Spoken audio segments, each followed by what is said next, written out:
Hello and welcome to episode 36 of the Money Talks. And as usual, we have a very interesting guest with an amazing story in front of us. Without further ado, Priya Goel from Hobspace. Welcome to the show.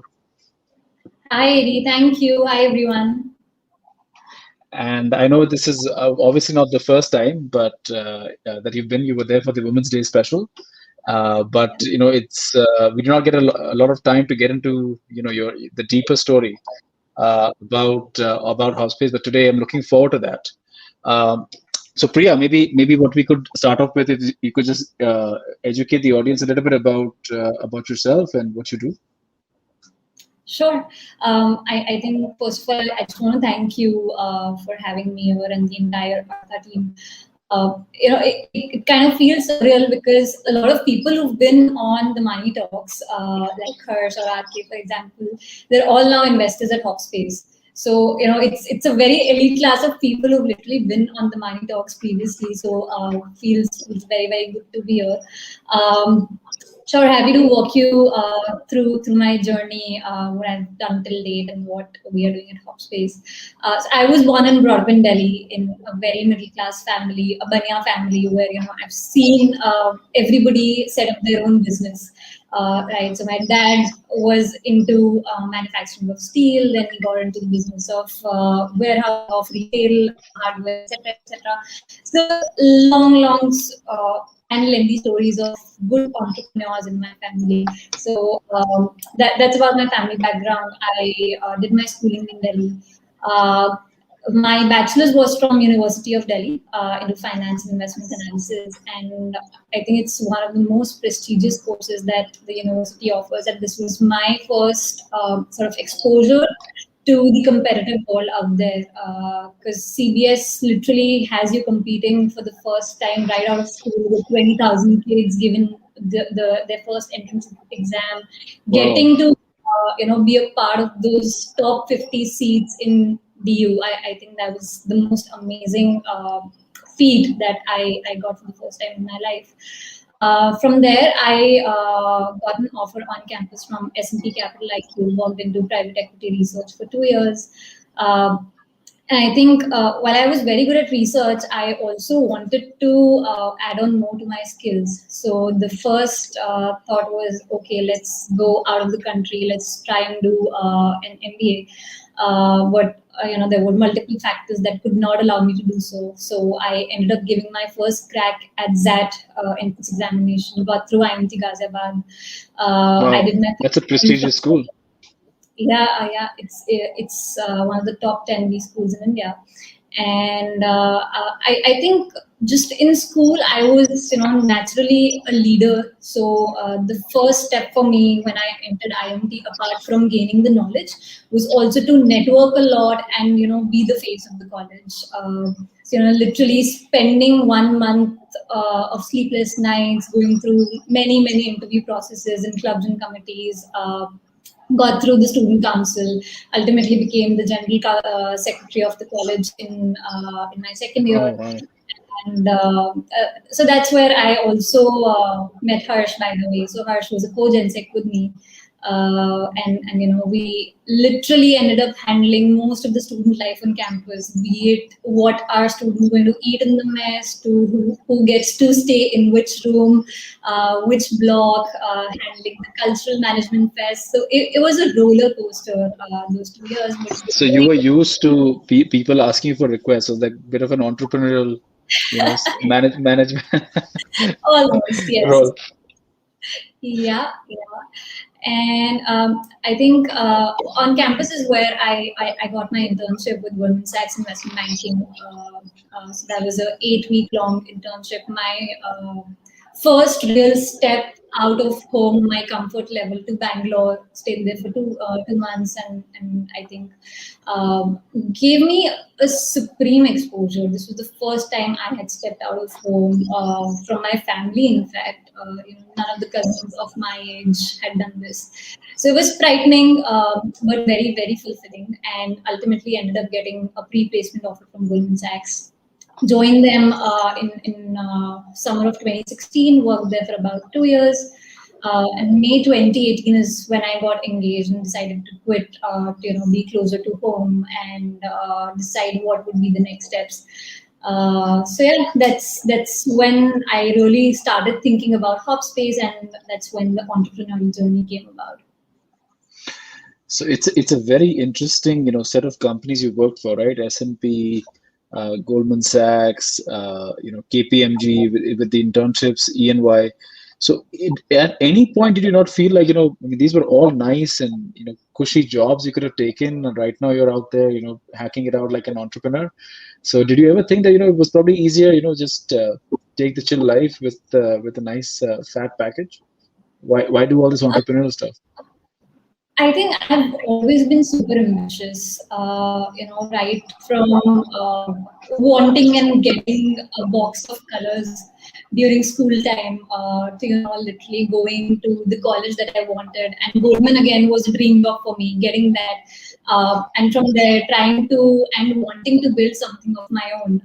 I think that's what kept me driving. So, although corporate experience has its own benefits, but I think for anybody, an entrepreneurial journey is just more fulfilling. So what was, I mean, you said you got the idea for Hobspace while you were at Goldman Sachs. What happened? What was this? What was the eureka moment? Um, I think partly it was my husband's influence. So he's a great co-founder of a very large healthcare company himself. That was one. Second, because I wanted, like I said, I wanted to be closer to home. I had gotten engaged. I was going to move to Bombay from Delhi. I really wanted to explore something in the education space. So, at times I would come up with ideas that would do that would have to do something with revamping the schooling system, or just making a teacher's life easy while they're teaching in school, etc., etc. And education as such was very exciting for me because I did a couple of deals while in Goldman Sachs into the education space, and even though I was working with the London team, there were a couple of them in the Asian region that we did. So pretty interesting sector overall, and education is something I have been very passionate about. My mother, who's not a formal teacher, but she used to take tuition classes for a lot of kids. Even now, she is teaching a lot of junior kids in their kindergarten and class 1 and class 2. So I think that's where this entire thing really struck me. But there was also a personal experience that you had because you didn't have children of your own at the time when you started Hopspace. But I remember you when we spoke, you had told me there was a personal experience that you saw which actually led to the thought about creating the original Hopspace model. What was that? Right. So I do have a nephew, and back at that time he was about 3 years old. And his mom's problem always was that I want to send him to an activity, but I don't know which activity to send to. His friends are going for phonics classes, some of them are going for gymnastics, but I don't even know if he will like those classes. And second of all, where do I find good trainers? Will they come home? Do I have to take him? Sometimes, when a car is not there, how do I manage for the logistics? So these were the problems that she was struggling with. And at the same time, Harsh also has a lot of cousins who are much older, have younger kids.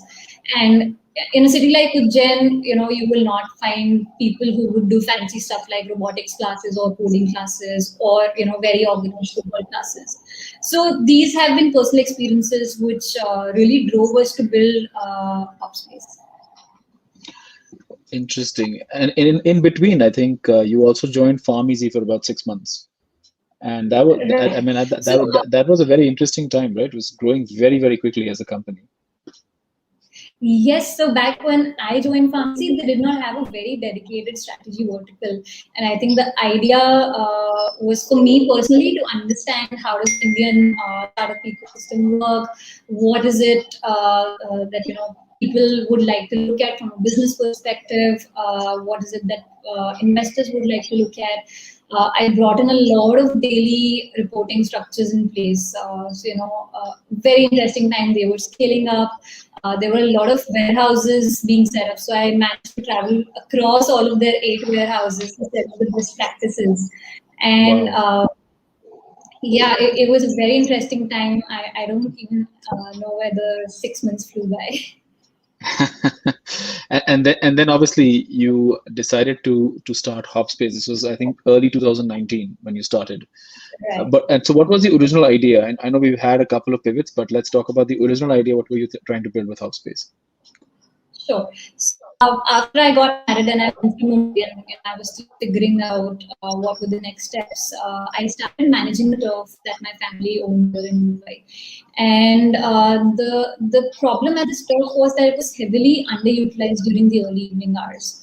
So I saw a scope to monetize this space. I bought in one football coach, one cricket coach, one hula hoop coach, and we started doing activities. The idea was to understand what is it that parents would want, what is it that was lagging from the trainer's side. And ultimately, when we started plugging in all of these pieces, I think that's where the idea of Hopspace came about, to literally set up offline centers that have 10 to 15 different activities, very, very age appropriate. You could choose from a range of classes like football to swimming to dance to music, etc. And you can do whatever you want. You don't have to worry about whether the trainer is good, or what is the curriculum being followed, what is the sort of progress that's happening with your child. So we were doing all of that initially. We had ties with a lot of schools, a lot of art societies where we were doing these activities, so people don't have to step out of a 4 to 5 kilometer radius. So this was the initial idea of Hobspace, and I think we did manage to start off with 3 centers. We had about 100 plus kids in the initial few days. We This were sounds a doing lot like the Cure Fit model, right? It was sort of like a Cure Fit for kids, it seems. almost, Right? yes, because you have the ability to pick and choose what you want, instead of registering for 3 months with a football class and realizing in the second month, oh, I don't like this. Makes sense. Makes sense. And but this was also, and I mean, these were ideas tried in the past. I mean, I had a personal investment that unfortunately did not work out. A company called Find Your Class. And you've obviously heard of other ones in this space that have tried this, especially for this, what you would call the non-adult category, right, or the under 18 category, and it's not truly worked out. Why do you think that what your model would work out? So ours was a very, very experience control focused model. Hmm. We did not want to be just a discovery platform. We wanted to have the best trainers on board. We were creating curriculums for all of the activities that we were doing. So, if you're a 4-year-old or a 10-year-old, there is a curriculum for you. You would know how session one would be different from session 10, and Hmm. what's the sort of progress that you can expect in a child with respect to different skills that a child would want to acquire at different ages. So I think a lot on the experience side, a lot on the progress and feedback side is what really worked out in our model compared to how other discovery places or other marketplaces would look like. And at the time, you also met your co-founders, right? Harsh and Bhaskar. How did you guys get together? How did you guys get to know each other? Right. So, like I mentioned, Harsh and I were batchmates at IMT Ghaziabad.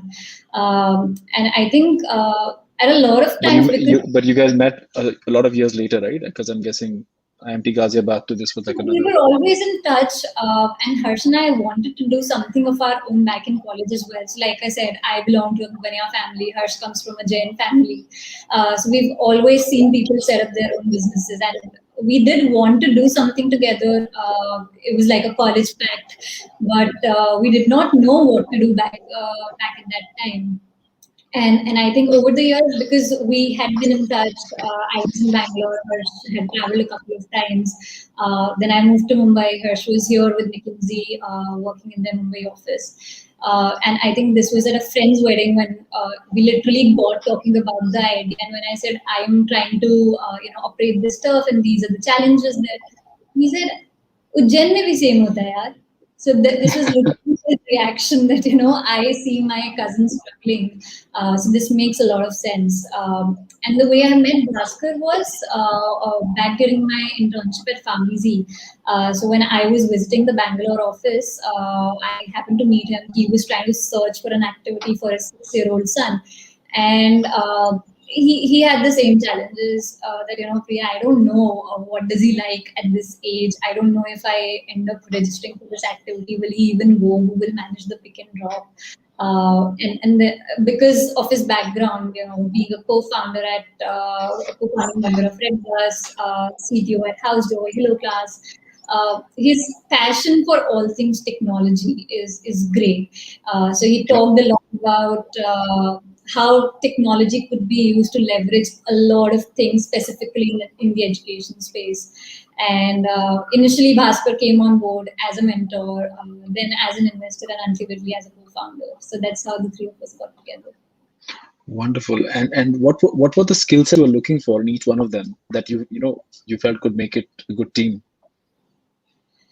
So I think first and foremost was what sort of comfort level do we really have with each other. I think having passed that hurdle, the skill sets that I have, coming from a pure finance background throughout my life, I knew that I could handle a lot on the strategy side. I could as an extension of strategy, pick up growth as well at a startup. What I needed in my co-founder was skills on the side of operations and technology. So, Bhaskar obviously came in with a great skill set for technology. Harsh, given his background, being an engineer, worked with TCS, ICICI, McKinsey, he understands a lot on the operations and processes side. So that's how we literally I think we did not even need to have a conversation about who would be looking at what.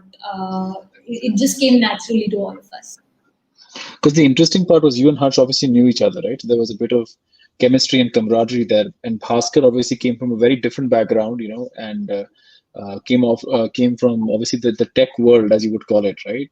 How did you bridge the gap between, and it's a very delicate balance, right? Because I've seen many teams, very few teams you'll be able to manage, like, I'm going to manage finance, you're going to manage operations, you're going to look at technology, and all of us are going to work together and not have fights, right? Yeah. But is that, how are you managing that?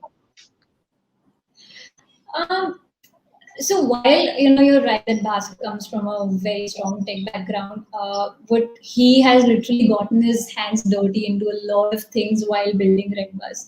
So even the early days of the offline model of Hobspace, Bhaskar would say, "Okay, let me go and visit this school. I will go and observe how are the classes happening." Or where his child goes to that school, he would go and talk to the teachers. So these are the kind of things that he's always willing to do. So it's not that while we've defined things between ourselves, we're definitely looking at those, but always open to each other's thoughts and views, and we try to implement it on a day-on-day basis. So we might have our differences, but we always have an open ear for each of the opinions and views. So yeah, that's how all of us manage to bridge this gap every day. And then I think you in between raised around in 2000, late 2019, early 2000. I mean, more like 2020, but he was raising it around in 2019. Right. And this is like, I think around Feb, you started realizing that there's something really major going on in China, and then and then it came and hit you here in March, and your entire business model had to completely change. So can you walk us through, like, what was COVID's impact on the business? Because your whole business required physical centers and people to actually show up for classes. So what was that like? Right. So I think I still remember the day when COVID became a very serious issue. It was one day before the lockdown was announced. We had to ask everybody to leave for their homes as soon as they could. We had a class at one of the centers. We had to cancel that, and obviously a lot of thought went around how long would this go about, when would we be able to resume classes. We had taken up a lot of commitments from parents, right? We had to honor all of those. So the initial thought was, okay, let's try and do something on Zoom. Let's see if this works out. So we started out with ballet classes with everybody who had registered. Worked out well, but wasn't the same as how it would be in an offline world where people are interacting with each other. The teacher can actually correct your posture when you're not doing it in the correct manner. Then we moved on to our football classes. So there was a large chunk of kids there. Now, obviously, when you're physically constrained, you can't do a football class. So we were focusing a lot on the health and nutrition aspect. We were doing some exercises. So that was challenging. So, and I think ultimately from there we started realizing that if we had to sustain, we had to ensure that we move very quickly. We figure out what are the things that can be done in the online format. So we started doing a lot of different activities, right from storytelling to art and craft. We were doing yoga sessions. We did a couple of robotics sessions as well. And I think while these were all single session formats, it did help us a lot in figuring out what is it that would work out with the younger kids, with the 7 to 10 age group and the 11 plus age group. And ultimately, it helped us zero down on 6 different activities that we finally started focusing on in about October.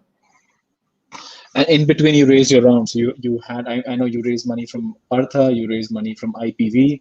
What was the experience over there? Because you basically came with a particular business plan. In between the business plan, you pivoted, and you now had to continue to convince your investors to stay on. That listen, I'm pivoting, but I'm still going to make it happen. What was that like? So I think Anirudh, one thing that we've always focused on while talking to any of the potential investors or even the existing ones is we want great partners on board. And when I talk about great partners, these are people who definitely invest in the business idea, but are also confident of what me and Harsh and Bhaskar are trying to build. And we have been fortunate enough to get such partners. While people had their doubts around, how will you convince people on how to do online classes, but your idea was more focused on the offline model. That's what we like. Ultimately, people understood that COVID is here to stay, and if we have to make this big, we do have to start looking at other opportunities that are available. And we were, I think, fortunate again. To figure out what was the white space really in the market, which we're focusing on today. So a lot of good people have backed us. They've brainstormed with us on, what all to do. You being one of them, I think since day one, there have been certain number of certain names of activities that you've been trying to push on, like Scrabble, etc. So, ultimately we've taken that route, and it's working out well. So, and I think that was the second pivot, right? I think as you started scaling this platform in October, a lot of competition came in, right? I mean, I know even one of our other companies ended up being in the same space as you guys, but there was a lot of different companies, many offering almost the same product, very difficult to differentiate, right? So, what was the impact of that on your overall business when you had so many different competitors? Right. So I think there are a lot of edtech companies out there trying to do a lot of extracurricular activities for kids, trying to capture the space. But what really helped Hobspace was while we took time to get to where we are today, we could go a lot more deeper into what is it that the parents want versus what the child wants versus how to solve for the trainer's problem. And I think having started early in this space, we were able to figure out all of these problems and the solutions. And today what we have is a very, very holistic platform that caters to all of these. So while there are people, trying to capture the space, trying to capture the same set of audience, the experience that anybody gets at Hobspace, right from your curriculum, day one, you would know if you're enrolling for a chess activity, you would be introduced to the basics. Session 10, you would know. Session 44, you would know. And all of this while there are very strong progress trackers that we've installed in the product and the curriculum. So what this literally does is helps you know if your child has developed problem-solving skills or critical thinking skills. On a board of chess, there are more than 5,000 moves that you can make in a game. So every game is different from the other. So you have to be creative in your moves, right?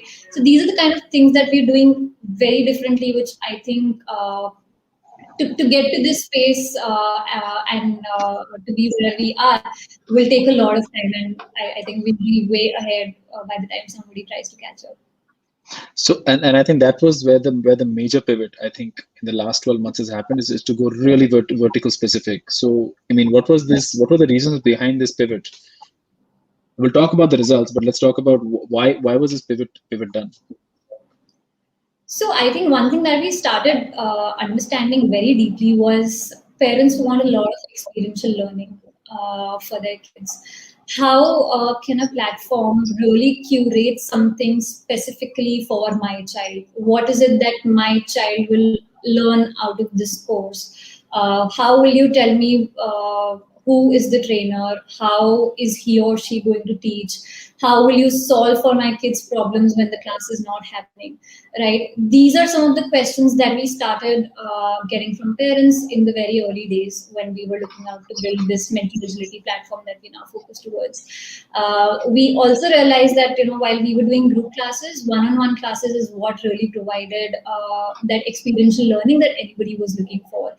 And to be able to position ourselves as experts in any of the segments that we were picking up, we had to have somebody very, very strong to create a curriculum, which is why we got this concept that we call it Hobspace, an activity champion who is a master of their sport or activity, create the curriculum. So, it's not Hobspace creating the curriculum, it's a grandmaster creating the curriculum.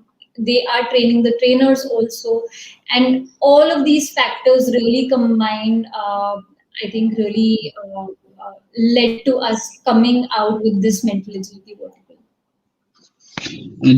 So what are the classes that Hopspace is offering?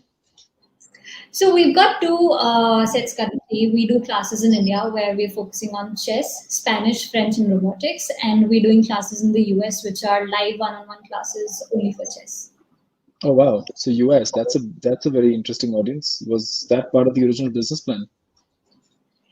Yeah, I think for us, online was supposed to be a part of Hopspace's journey.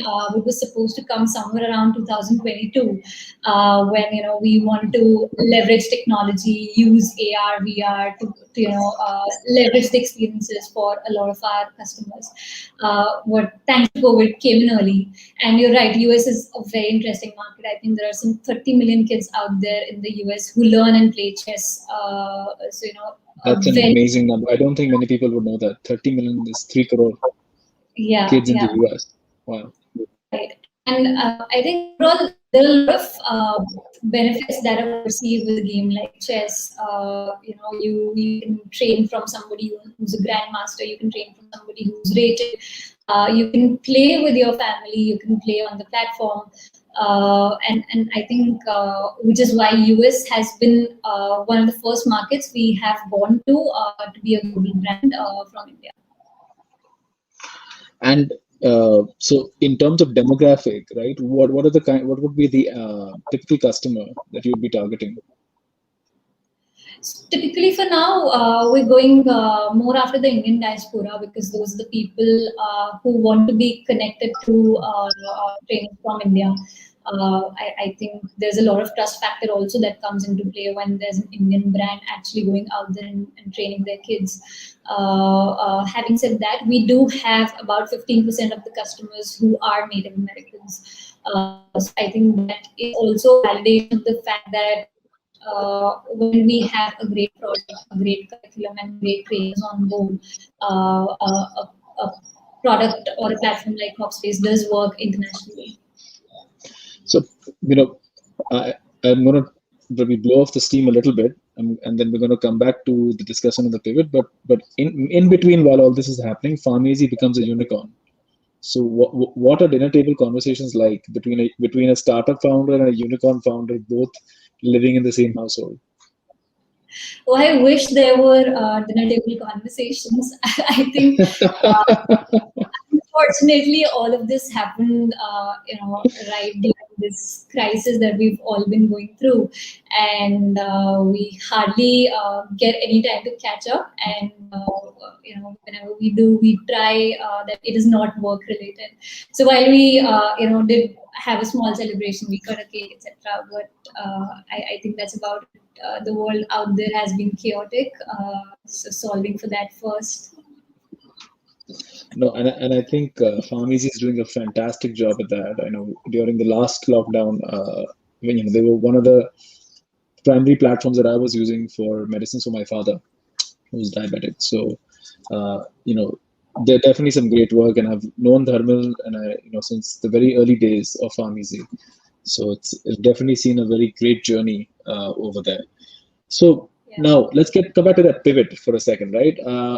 You make one pivot and then a second pivot.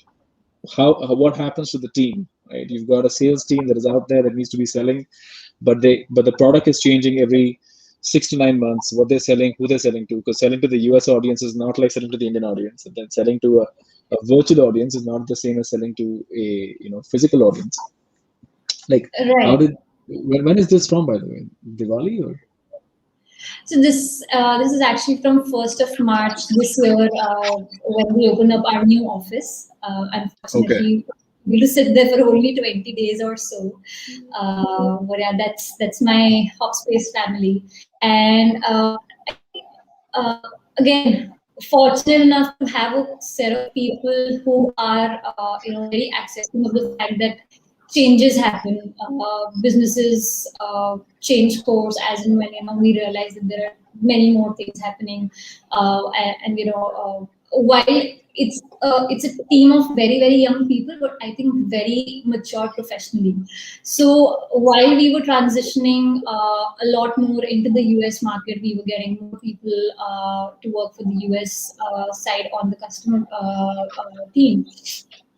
People were accepting of the fact that if we have to grow, if we have to sustain, this is the way forward, and we literally managed to build out this entire team. We started scaling up in November last year, which was during the lockdown. We started calling people to office once a week in December. We opened up offices full time in January. People were coming in Feb, March, lockdown happened again, people are back at home. But no one's complaining. I think that's really the beauty of it, that people have been able to adopt situations so well, and both on the India side and the US side. And but maybe a little more deeper if we go into this pivot. Did you have and I've talked about this in the past with other founders that have pivoted.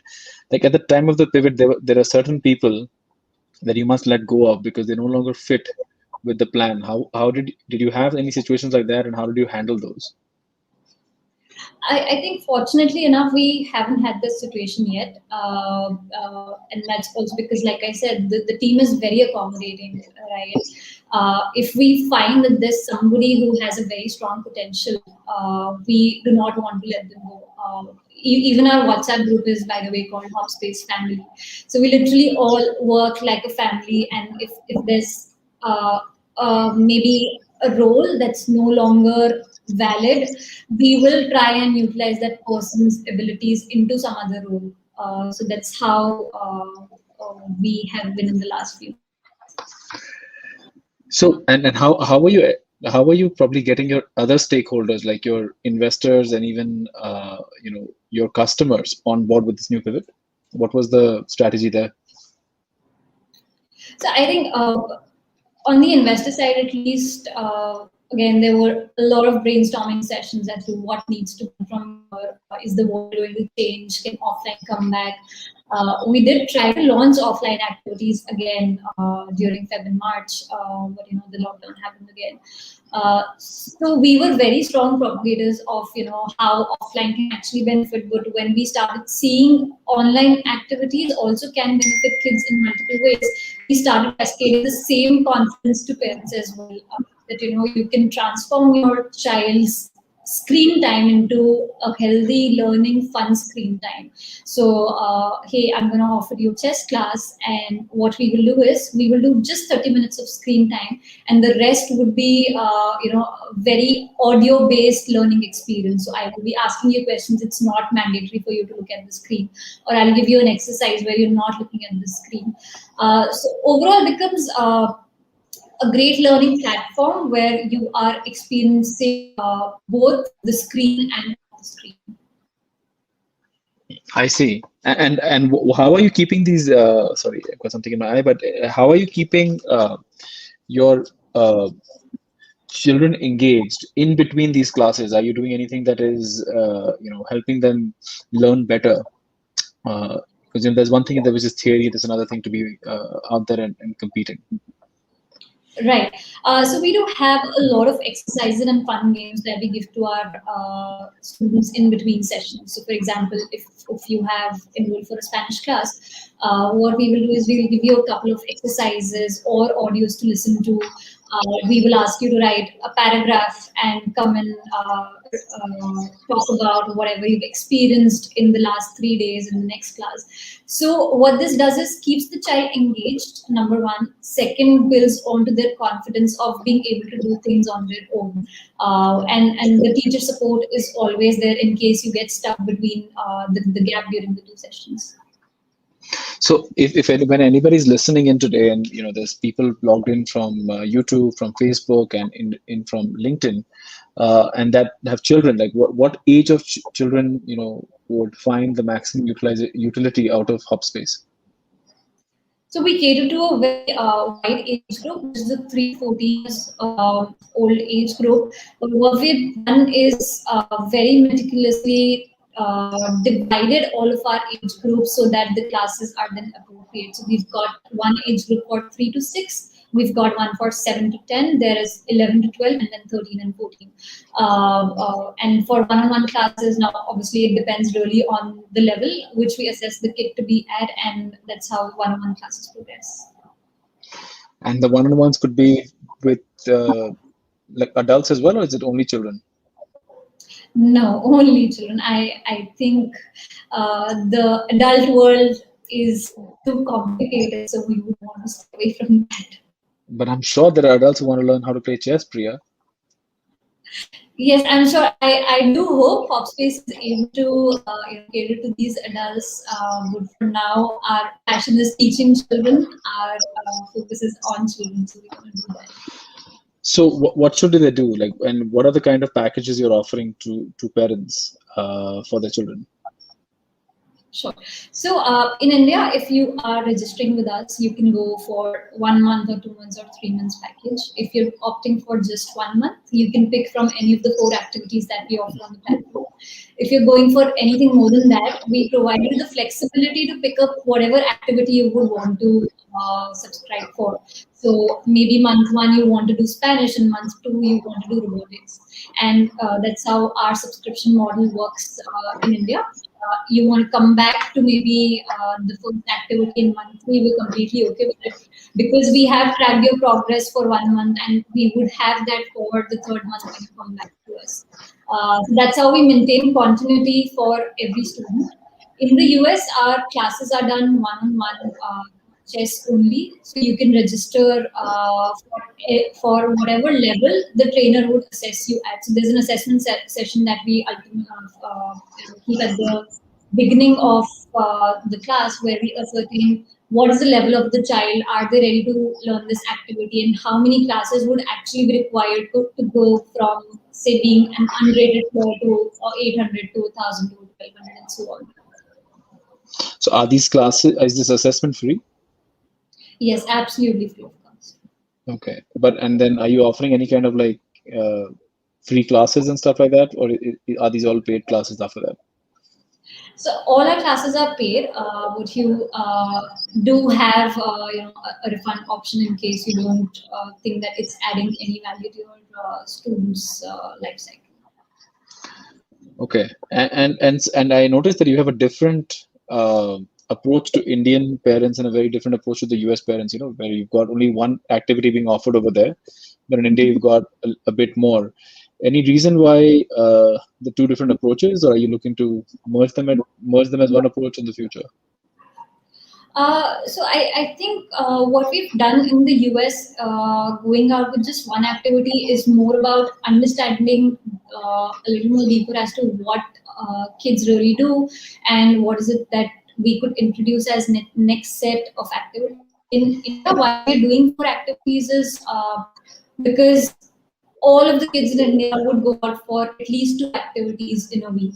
And if for a parent they can find two activities on the same platform that can provide them with the ability to pick and create their own schedules, I think that solves for at least 50% of a child's learning cycle. So the other 50% being the school, which is fixed. So with us, you have that flexibility. And I know I'm going to bring this up because I keep pushing it at every meeting. But when does Hobspace start doing more tournaments? We are starting from this Sunday actually, and these are all going to be international tournaments from now on. So you will be able to play while sitting in India with a child in the US or in Canada, and they will be done 2 times on Sundays. So the morning slot. But it was very surprising for me to realize that there were so many tournaments going on for chess across the world, right? At the same time, it was like 50 tournaments a day in India alone. Was that something that was new for you as well? Yes, so we've definitely learned a big deal about chess in the last 5-6 months, and tournaments is, I think, something that really enables a child to apply what they've learned in the class, right? One is learning the activity or the game, but second, how do you actually apply it? And I think there's a more sense of confidence that gets built in the child when they see their ratings or rankings improving continuously when they're Very playing. true. Yes. In fact, there's a very interesting question from Arushi Ajit. I'm just going to put it on the screen. Priya, can you please provide these activities in schools directly? Yes, Arushi. So we are definitely tying up with a lot of schools pan India where we are trying to introduce Hobspace activities, because we do realize that while schools offer extracurricular activities or co-curricular activities as part of academics, there's no structured approach. And for Hobspace, getting into school or the child's schooling cycle early on just ensures that they get that required exposure to any of the activities that could interest them.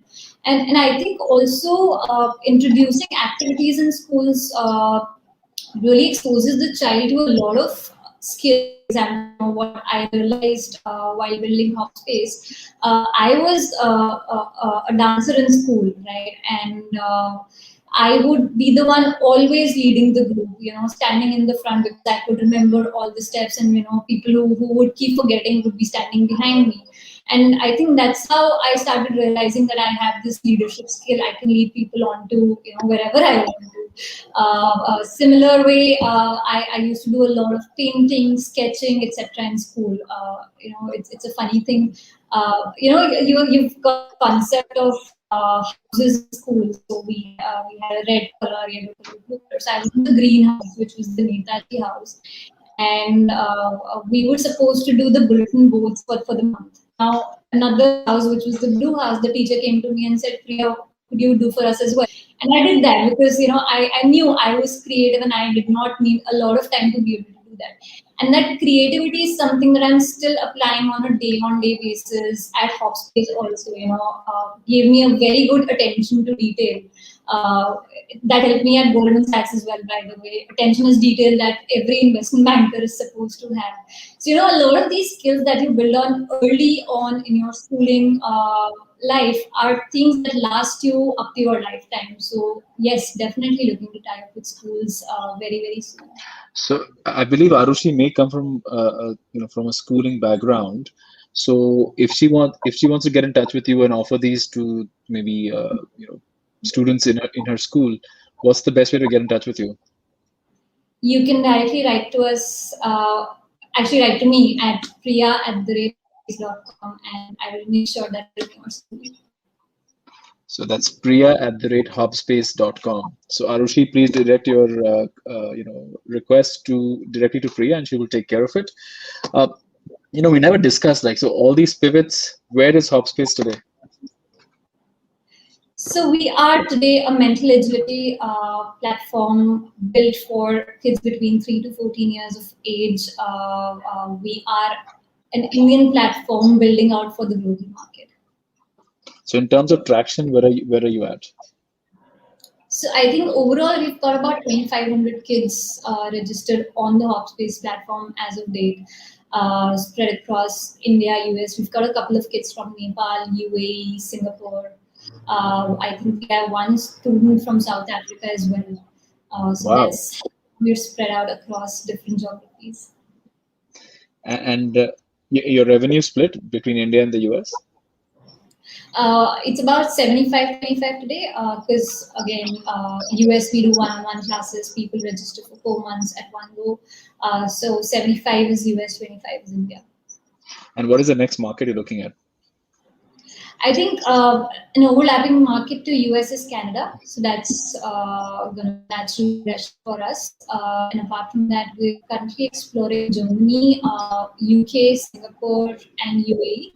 Because I think there are a lot of Indians who would want to take this, and ultimately, any extracurricular activity is a word of mouth business, right? So that's how it spreads from Indians and to the locals of these countries. So Priya, those two things that would probably keep you up at night right now. What are those two things? I know Farm Easy and your husband having phone calls late at night. It could be one of them, but the other two. So one is our US operations. We've got a lot of things going on in the night time. The market opens up. There's so many interesting conversations with parents that happen. There's, probably one trainer from Zimbabwe experienced an electricity cut and, wasn't able to join the session. So how do we keep the child engaged while he's figuring out how to get online? So these little things that we're trying to manage on our own right now. So these are learning from these baby steps that we are taking. So when we scale from here, we know that we have handled these and these are solvable issues. I think this is number one. Second, where do we go on from here, right? So while we do have a lot of geographies on our mind, still trying to prioritize which ones to pick up and how can we really make a child's journey better, right? The idea of Hobspace is not just to be able to provide activities under one roof, but also provide the relevant skill set at the right age. So how do we keep on improving on that experience, and how do we keep on improving the child's experience in the class? That's actually a very big challenge to solve. I think that's why Hopspace has some great prospects. I think at least in the way I look at my portfolio is just because these problems you're solving are massive, and the fact that you're also in very interestingly, I would say, not just looking at Indian trainers, but you're also getting trainers from across the world to teach people across the world, which is a very interesting use of the platform. Where do you see Hopspace in the next 10 years? I think we want to be present in all of the countries that we can where there is access to internet, and I think end of 10 years everybody would have access to internet and a tablet. We want to be able to provide relevant skills to all the kids, and like I said, these skills last a lifetime. So we want to be able to make that difference right from day zero when a child is ready to be enrolled into any activity. Not undermining what the school does, or trying to state anything about our education system, but it's still a lot more vocation. There's a lot more rote learning that happens over there. So we'll try and move the kids away from that and be that one-stop platform for many kids out there. Wonderful. Thank you so much, Priya. I know we've got a few more questions that people have asked, but I'm starting to run out of time.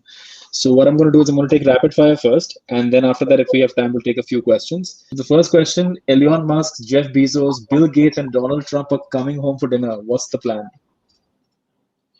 I think I would definitely, make something very hot and spicy so that Trump runs away. And the rest of the three stay, and we can have some really interesting intellectual conversations. Are you sure Elon Musk could handle the heat? I'll make sure that I serve him the right food. So that's the idea for Trump to be out of the room.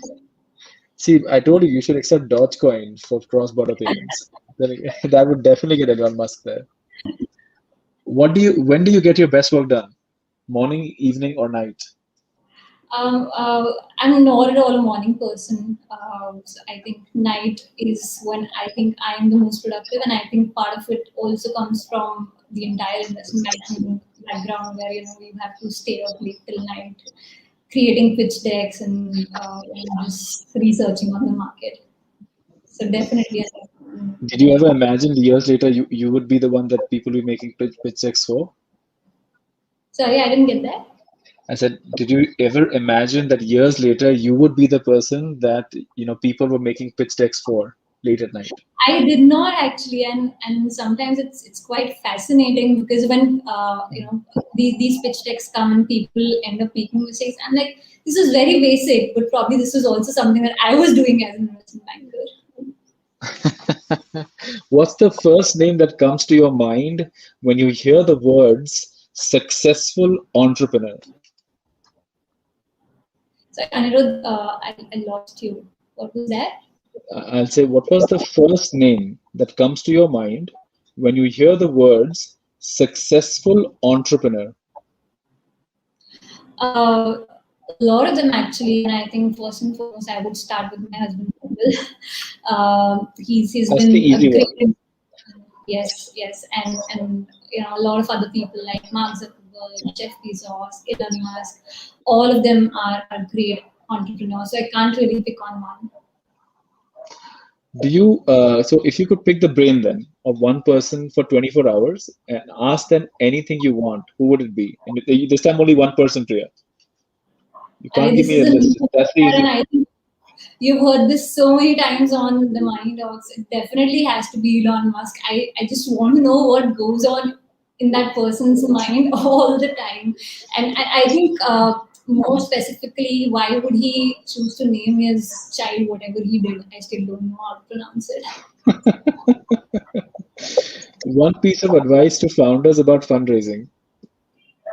I think I've already said that out loud. Always go after smart and intellectual capital. Don't run after easy money. Hobspace was in the initial days. One person offered to do the entire round at their own terms, their own valuation.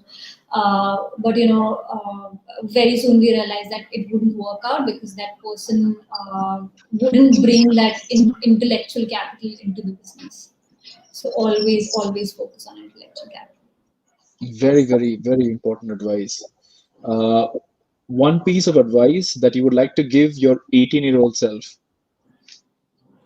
Uh, uh, I think it would have been be more open and be more exploratory in terms of whatever you're doing. I think at back at 18, I was still quite shy of talking to people. I was not very open to sharing my ideas, even though I thought that they could make a lot of difference. So yeah. Let's see. What is one thing you never leave the house without besides your cell phone? Um, these days, I'm not leaving the house. I don't remember what it feels like leaving the house. But if I do have to answer that, I think a couple of things: my laptop, my diary, a charger, both my laptop and my phone, because I tend to drain out a lot of battery. House keys, sanitizer, mask. Yeah, all of these. Yeah, and we asked only for one. It's difficult. You're asking a girl. I did not mention all of the other things. No, I had one very important question as well. One thing that you would like to change about the Indian startup ecosystem? Uh, so I think in our Indian startup ecosystem, still a lot of people are afraid of getting out there and sharing ideas when they're in the same space because they feel that oh, we're competing with each other. But if you look at the bright side of it, you're actually sharing a lot of ideas and a lot of insights really, which can help. all of us benefit. So I've always been, a very strong propagator of creating communities, whether it's, in the startup space, or, if you're in a school, if you can create a club out of, all of the common interests, even, creating chess clubs at Hobspace for that matter. So I think that's something that's still missing in the Indian startup ecosystem. But I think things like the money talks, where people do get to hear others, and get to know insights, or there are some other podcasts that are happening. People are coming out, but can be done in a better way. That's a very important piece of advice. I think we're not as collaborative as we could be, despite being as big of an ecosystem as we are. So I think it's time, and hopefully, Priya, you can also lead the charge here, where you're more collaborative, and work as a pack versus as a lone wolf, right? As most founders have been. So I'll take one last question. Um, Besides PharmEasy and Hopspace, what is one business you wish you would have founded? Uh, I think the real game changer of the Indian startup ecosystem has been the likes of Flipkart and Snapdeal. So they were very early on, when people did not know a lot about startups. People were not investing that frequently. I think the scenario has changed completely. So back when these companies were built, I think it took a great amount of courage from their founders, a great amount of courage from all the stakeholders to be part of those companies. So it would have been very, very exciting to be a part of any of these. Which one of those two would you pick between Flipkart and Flipkart. Snapdeal? I would pick. Flipkart. Yeah. Is it because of the exit or anything else? No, so Flipkart was really trying to compete with Amazon, and I think with Amazon being already in the market, they chose a very humongous task to build something out of India for India, and I think that's the primary reason why I would have picked Flipkart, over and over. How the exit Oh, I happened. completely agree. I think they took on a pretty huge giant with an unlimited balance sheet, and they really gave them a run for their money. So And great. I think Priya, that brings us into rapid fire, and you did pretty well. I think you definitely had the ability to skip around a few questions, which was pretty unique. But thank you so much. I think we've got some questions, but unfortunately, we won't have enough time. But thank you so much, Priya. Any final thoughts that you want to leave the audience with? No, just thank you so much for having me. I think this was very, very interesting. And I think at the time that I was talking, there were a lot of things that really came out. For example, my dance classes experience or my art classes experience that, now that I'm thinking out loud about, again, like I said, I talk a lot with myself. It does give a lot of perspective into why I chose to build Hobspace, how I had a really brilliant team who's pivoted through all the pivots that we've gone through. We really hope that we're able to build our Hobspace to what we need to do. And it's so true. I think at some point in our early upbringing, there's always some element, that shows up in what we do in a business. It may not always come out, but you can always, maybe here, like I was always good at technology. I wasn't a great coder, unfortunately, but I was good at technology. I could always just grasp things. I can see that happening in my life today. And similarly, I never knew that you were a dancer, but now it completely makes sense. I mean, you were a dancer, a national leader. The roles you held at IMT obviously completely made sense. Priya, you already know I'm super excited about your business, but I think after listening to you talk and after going through your journey today, I think that the entire ecosystem should be extremely excited about your business. Thank you so much for your time, and look forward to hosting Harsh again and maybe having you back for a future episode. Yes, I'll love to come back. Thank Thanks, you, thank you, Andrew. everybody. Thank you, everybody. Have a good night. We'll see you next week, same time, Thursday, 9 p.m.